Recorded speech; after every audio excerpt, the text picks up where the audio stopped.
बजरंग दल द्वारा धर्मांतरण का आरोप लगाए जाने के बाद 2 नन समेत 3 गिरफ्तार। मोहम्मद जुबैर ने उठाई आवाज, लोगों ने कही बड़ी।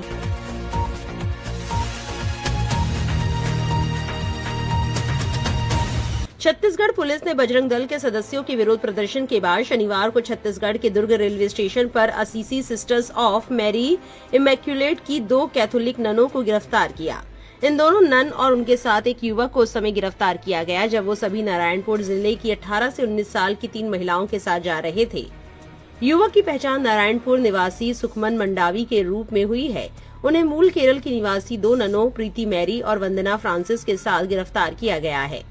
द न्यूज मिनट की रिपोर्ट के अनुसार उन पर भारतीय न्याय संहिता और छत्तीसगढ़ धार्मिक स्वतंत्रता अधिनियम 1968 के तहत मानव तस्करी और धर्मांतरण सहित अन्य अपराधों के आरोप लगाए गए हैं। TNM की रिपोर्ट में कहा गया है कि रायपुर आर्चडायोसिस के विकर जनरल फादर सेबेस्टियन पुमाट्टम के अनुसार नन इन महिलाओं को घरेलू काम के लिए आगरा के कॉन्वेंट में रखने के लिए उनके साथ जा रही थी। फादर पुमाट्टम ने कहा, इन महिलाओं को 8,000 से 10,000 रूपए मासिक वेतन पर रसोई सहायक के रूप में नौकरी की पेशकश की जा रही थी।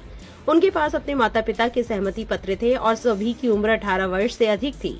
बजरंग दल के सदस्यों का ये विरोध प्रदर्शन तब हुआ जब एक TTE ने समूह से पूछताछ की और रेलवे पुलिस ने उन्हें हिरासत में ले लिया। फादर पुमट्टम ने कहा, युवतियां और एक पुरुष उस प्लेटफॉर्म पर पहुंचे जहां नन इंतजार कर रही थी। परीक्षक ने उनके टिकट के बारे में पूछा और उन्होंने कहा कि वो ननों के पास है। इसके तुरंत बाद परीक्षक ने स्थानीय बजरंग दल के सदस्यों को सूचित किया, जो कुछ ही मिनटों में बड़ी संख्या में वहां पहुंच गए। बजरंग दल के सदस्यों के आग्रह पर तीनों लोगों के खिलाफ FIR दर्ज होने के बाद महिलाओं को सरकारी आश्रय गृह भेज दिया गया, जबकि 2 ननों और उस व्यक्ति को 18 अगस्त तक न्यायिक हिरासत में भेज दिया गया। दिल्ली स्थित congregation of the Holi family की नन सिस्टर आशा पॉल ने आरोप लगाया कि हिरासत में ली गई ननों से चर्च के किसी भी प्रतिनिधि को मिलने नहीं दिया गया और ये संदेह करने का कारण है कि युवतियों को अपना बयान बदलने के लिए मजबूर किया गया ताकि वो कह सके कि उन्हें उनकी इच्छा के विरुद्ध ले जाया जा रहा है। सिस्टर पॉल ने कहा, हमारे पास माता पिता की सहमति के सभी प्रमाण, पहचान पत्र और दस्तावेज मौजूद है जो ये साबित करते हैं कि इसमें कोई बल प्रयोग या धर्मांतरण शामिल नहीं था। इस घटना के बाद ईसाई समुदाय के सदस्यों ने गिरफ्तारियों की कड़ी निंदा की है। TNM की रिपोर्ट में घटना के बाद एक पादरी के हवाले से कहा गया है, ननों को मनगढ़ंत आरोपों में गिरफ्तार किया गया है। ये एक और उदाहरण है भीड़ द्वारा हिंसा, पुलिस के खिलाफ मामले और चर्च द्वारा संचालित संस्थानों पर हमले चिंताजनक रूप से लगातार हो रहे हैं। भाजपा शासित राज्य सरकारों की चुप्पी या मिलीभगत ने ऐसे समूहों को और बढ़ावा दिया है। कांग्रेस नेता और सांसद प्रियंका गांधी ने इस घटना पर प्रतिक्रिया देते हुए कहा कि ये कोई अकेला मामला नहीं है।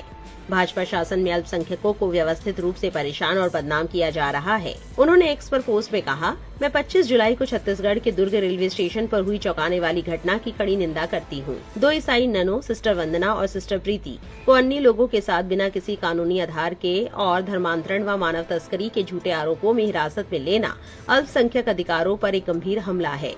उन्होंने कहा कि भीड़ तंत्र और सांप्रदायिक भेदभाव का हमारे लोकतंत्र में कोई स्थान नहीं है। कानून का शासन कायम रहना चाहिए। इस बीच केरल के मुख्यमंत्री पिनराई विजयन ने भी रविवार को दोनों ननों को न्याय दिलाने के लिए प्रधानमंत्री मोदी से हस्तक्षेप करने की मांग की। प्रधानमंत्री को लिखे एक पत्र में मुख्यमंत्री ने कहा कि मैरी और फ्रांसिस को उस समय गिरफ्तार किया गया जब वे अपने कॉन्वेंट में काम करने आ रही महिलाओं को लेने गए थे। ऑल्ट न्यूज के फैक्ट चेकर मोहम्मद जुबैर ने लिखा, छत्तीसगढ़ में 2 कैथोलिक मलयाली नन, सिस्टर वंदना फ्रांसिस और सिस्टर प्रीति मैरी जो केरल से हैं, उनको बजरंग दल की ज्योति शर्मा और उनकी टीम ने गैर कानूनी तरीके से हिरासत में लिया, परेशान किया और अपमानित किया। ये सब पुलिस के सामने हुआ।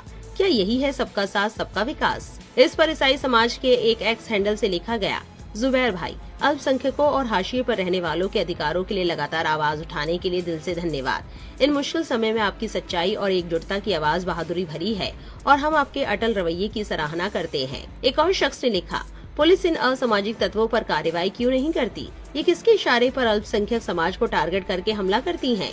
क्या किसी के पास बाइबल या कुरान मिलना अपराध है? आपकी इस पूरे मामले पर क्या राय है? कमेंट में जरूर लिखें।